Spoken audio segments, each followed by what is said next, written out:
What if the most perfect day of your life was built on a perfect lie? The grand ballroom of the Blackwood estate was a cathedral of wealth, with crystal chandeliers weeping light onto a sea of 1,000 white roses. Elara, in a gown that seemed spun from starlight, stood opposite Damien Blackwood, a man whose empire was as vast and formidable as his gaze. The air hummed with hushed admiration, the scent of orchids, and the promise of a storybook ending. As she looked into Damien's eyes, a genuine, soul-deep love reflected back at her. And for a fleeting moment, she allowed herself to believe in the fairy tale she had so carefully constructed. This moment was a fragile bubble of bliss, one she had prayed would never pop. Every glance, every touch from Damien felt both like a blessing and a curse. You, watching this unfold, can almost feel the weight of her heart in her chest, the heavy, suffocating mix of pure love and pure terror. Her hands, holding a bouquet of lilies, trembled ever so slightly. She wasn't just nervous. She was a woman standing on the edge of a cliff, desperately hoping the man she loved wouldn't be the one to push her off. The secret she harbored was a venomous snake coiled around her soul, and its fangs were sinking deeper with every passing second.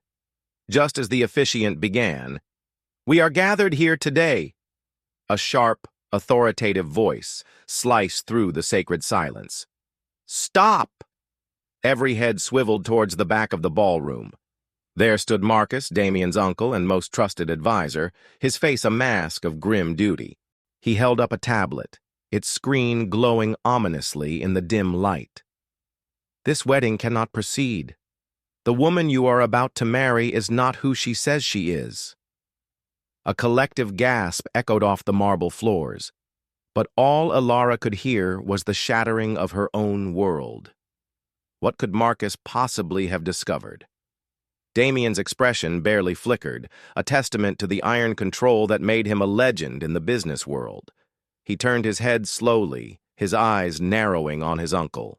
"Marcus," he said, his voice deceptively calm, "what is the meaning of this spectacle?" But Marcus was not deterred.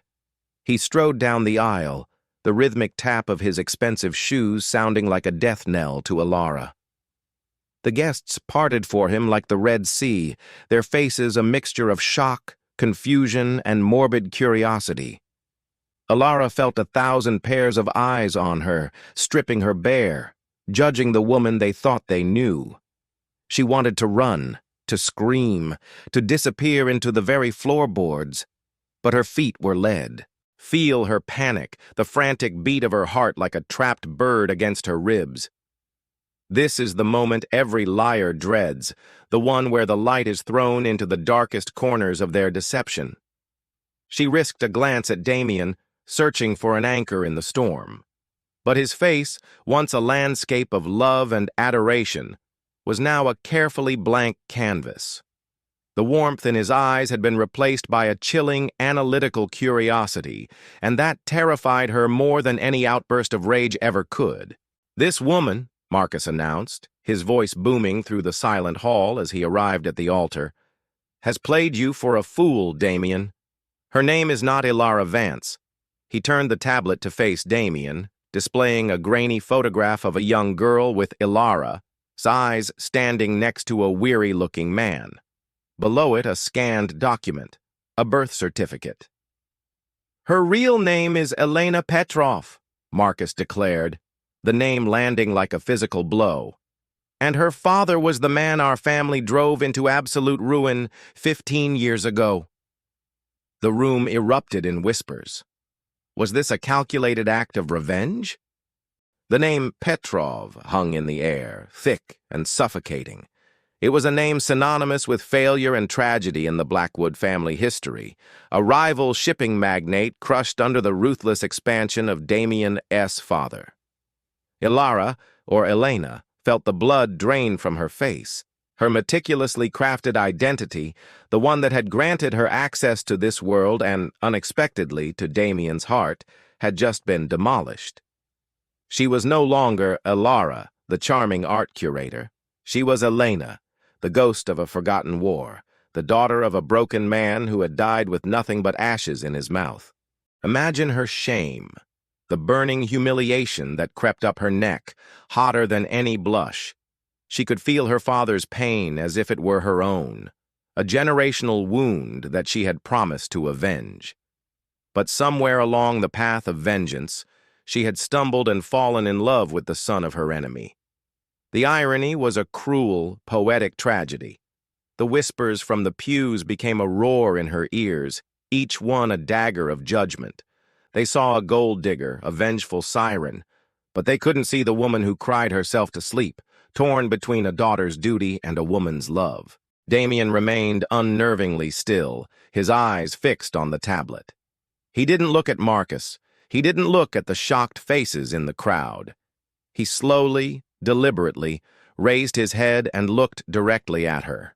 There was no anger, no hatred, not even sadness. There was only a profound and terrifying emptiness, a void where just moments ago their future had been. His silence was louder than any accusation, and it was in that crushing quiet that he finally spoke, his voice low and steady. But what would he say to the woman who had deceived him so completely? "Thank you, Marcus," Damien said, his voice cutting through the whispers with the finality of a judge's gavel. "Your concern has been noted. You may return to your seat." He then turned to the stunned guests. "The ceremony is postponed. My fiancé and I require a moment of privacy. Please enjoy the reception at your leisure." There was no room for argument. It was a command, delivered with the casual authority of a man who moved markets with a single word. The guests, including a bewildered Marcus, hesitated for a moment before the staff began gently ushering them out, leaving the grand ballroom in an eerie, echoing silence. The world shrank until it was just the two of them, standing at the altar amidst a fortune in flowers that now felt like funeral wreaths. Elara's beautiful gown felt like a costume for a part she could no longer play. The weight of it was suffocating. She finally broke, tears streaming down her face, a choked sob escaping her lips. "Damien, I can explain. It wasn't supposed to be like this. I fell in love with you. That part was real. I swear it was." Her plea was a raw, desperate cry from a heart breaking in real time. Can you feel her anguish? The frantic hope that love might somehow be enough to bridge this chasm of lies? Damien walked towards her, his steps measured and deliberate. He didn't raise his voice. He didn't gesture wildly. Instead, he did something far more chilling. He reached out and gently brushed a tear from her cheek with his thumb, his touch as cold as marble. He looked at her, truly looked at her, and the emptiness in his eyes solidified into something hard and unreadable. This was his next move, the one that left everyone frozen, not an explosion of rage, but a glacier of calm. "We are not having this conversation here," he said, his voice a quiet storm. "Come with me." His words were not a request. Where was he taking her, and what judgment awaited her behind closed doors? Damien led her not to a study or a lounge, but to his father's old vault, a stark, soundproof room in the mansion's basement lined with cold steel and little else. The heavy door clicked shut behind them, sealing them in a tomb of their own making. The opulence of the wedding was a distant dream. Here, there was only the cold, hard truth. "No distractions," Damien said, his back to her. "No audience. Just you, me, and the legacy my family is built on." "Now, Elena," he said, using her real name for the first time, "tell me everything. Not the part Marcus exposed, the part you were going to keep hidden forever." This was her final chance, and she knew it. Through ragged breaths and trembling lips, the entire story poured out of her. She spoke of her father's despair, the loss of their home, and the oath she made at his graveside to find justice. She admitted that she had initially targeted Damien as a means of uncovering the Blackwood family's secrets, to expose a truth she believed they had buried. But then, she confessed, The unexpected happened. She saw the man behind the name, his kindness, his integrity, a stark contrast to the monster she'd imagined. Her plan for revenge had dissolved into a desperate, all-consuming love. Feel the agony of her confession, the pain of admitting your purest emotion was born from your darkest intention. When she finished, breathless and spent, silence once again filled the vault. Damien had listened without interruption, his face a stone mask. He slowly turned to face her, his eyes scanning her face as if trying to separate the truth from the lies he now saw everywhere. He seemed to be weighing her words against the years of her deception. Elara braced herself for the verdict, to be thrown out, to be ruined, to be utterly destroyed by the man she loved.